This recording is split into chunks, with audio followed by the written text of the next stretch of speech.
Hey everybody, welcome to Recalling the Mindset show from BMW to Vanlife. And I kind of gave you guys a glimpse about this. And here's my good friend Eric. Hey Peter, thanks for inviting me on to podcast. I'm really grateful to be here and just to be kind of just talking about this, and grateful for you to just ask to talk about this because I didn't think that it was really, a big deal.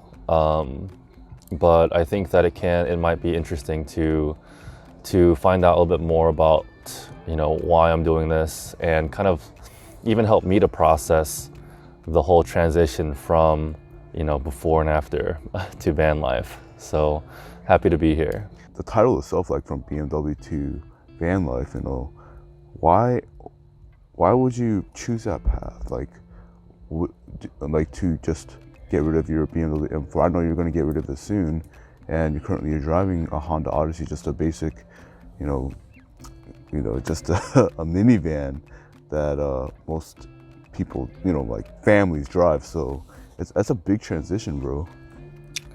Yeah, yeah. I mean, for a while, all my life was about was, make money, buy a house, buy a car, buy the things that I wanted. And, I was going through that path, that journey. And at some point I realized that this isn't really fulfilling. Like, and especially if you talk about my car. Yeah, it's a car that I've wanted for a while.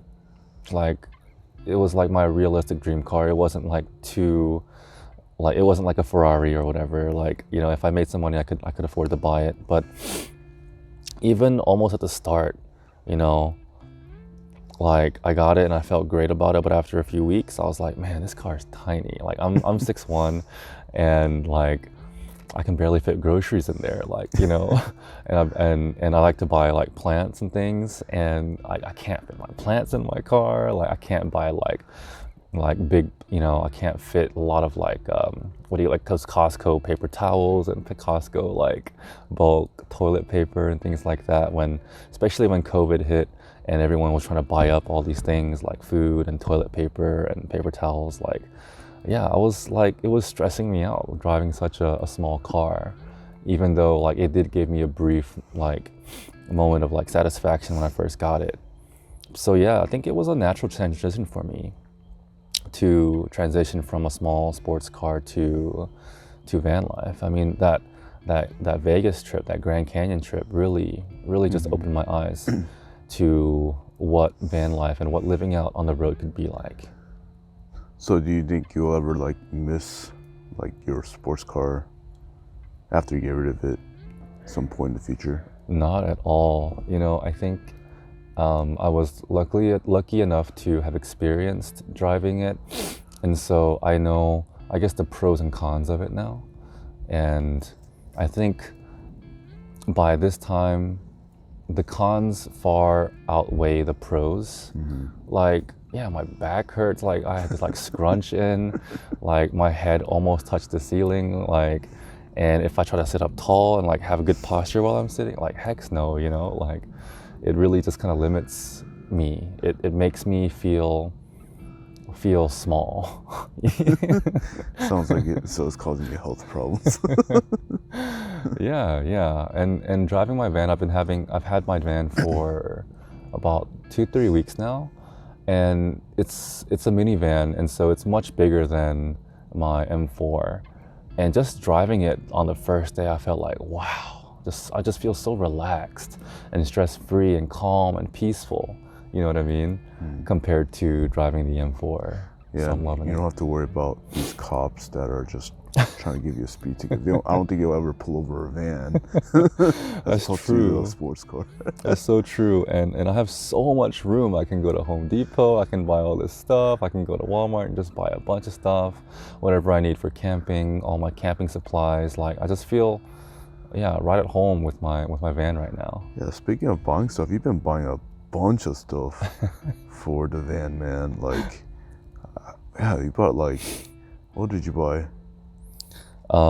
So Yeah, I bought a lot of stuff so far, but there are still a few essential things to go.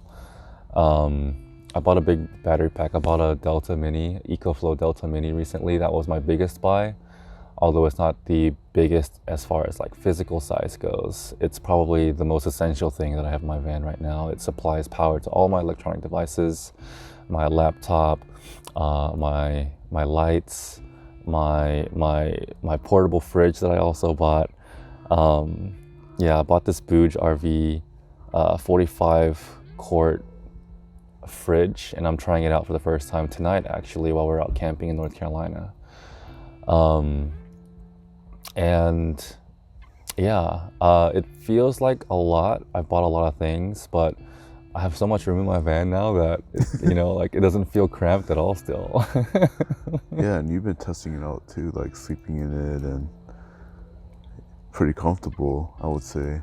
Yeah, I don't have a build. I'm planning on doing a bed build soon, but right now I'm using this like folding cot. I have a folding table. I have some like bedding in there, and to be honest, it works fine. But the cot, because of the folding nature of it, I think that it's really hard to find the right angle, the right position of my body to the cot, to the floor of my van, to make it really comfortable, like consistently comfortable. So I'm looking for a little bit more consistency when it comes to sleep next for my van. So where do you think you would travel to? Like, I know briefly you mentioned like you want to slowly transition living full time in your van, or like what do you have you planned on what areas you want to go?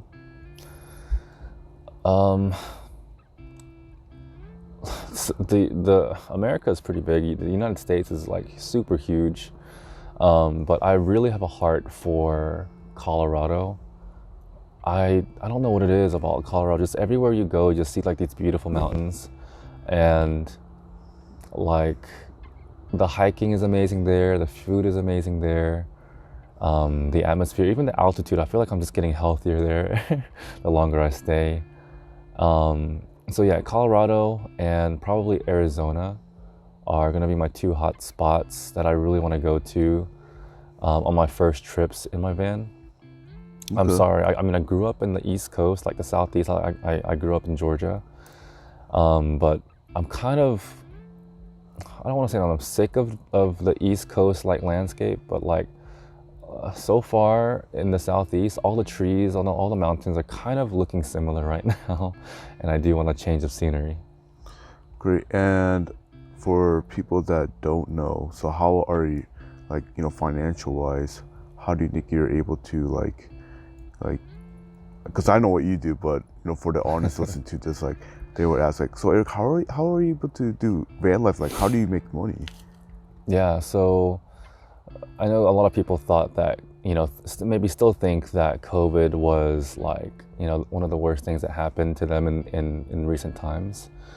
But for me, it was great because it made my office job into a fully remote job. And my company has no plans to open back up the office. They're finding that people are more efficient working from home, and they're happier working from home, and they don't have to pay rent for an office space. So I've been lucky that I've been remote for a while now.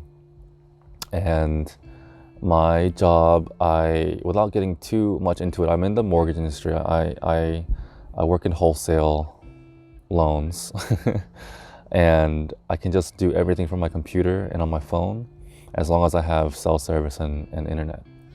Yeah, I think it's a next project for you for having that the cell server, or like being in areas that don't have cell service. So I think that's like a next project that you're diving into. Yeah, I'm still thinking about this a lot, but my plan so far is for on the weekdays where I have to work, I'll probably stay in cities or near cities where I can, have some internet at consistent spots throughout the city, maybe at the gym, maybe at Walmart, maybe at some coffee shops, and then do some heavy hiking and camping during the weekdays or the weekends without having to worry about whether I'm going to have cell or internet service. Great. Well, thank you, Eric, again, for coming on the show and just sharing your experiences. And like, I think this is not really normal what most people would hear, especially again, like having that sports car BMW to van life. And I hope that this would just give the audience like some, alternative, like thinking, like, going this traditional path, like, that most people do, like meaning getting a house. But what you're doing is the exact opposite, but, being reasonable at the same time, because, you still have a solid job that allows you to work remotely. Yeah, I'm hoping to transition full time to van life in the future, and without a significant, mortgage payment and a significant car payment. I'm hoping to actually be in a better financial situation through this while living the life that I want to live. One of the things that comes to mind through the whole van lifing thing is, like, you might have a lot of money or you might have a lot of time or whatever, but or you might have a lot of money but you don't have a lot of time, which is what I felt for the last few years. But now, living van life and thinking about visualizing what van life would be like, having the freedom of time and the freedom of location, I think is far more valuable at my age than just making a lot of money. So I want to try this out really fully. I'm committed to it, and I'm excited to see where it leads me. Great. Well said, Eric. And I'm sure that, later on we'll probably do another podcast like this, so that people know like where you are, like 6 months or 1 year out. So if we get enough likes, like and subscribe now, maybe we can get Eric back on here and give us some updates. And again, Eric, thanks for coming on the Recalling the Mindset show. Thank you so much. Any last words for the audience here, Eric? I just want to say thank you to you for even just kind of starting this. I know you're just now starting your podcast and starting your YouTube, and grateful for you bringing me on. And to everyone out there listening, I just want to say that, just stay positive whatever happens, and live the way that you want to live, and don't be afraid to try new things. Be happy and smile. All right, everyone. This is Recalling the Mindset show from BMW to van life.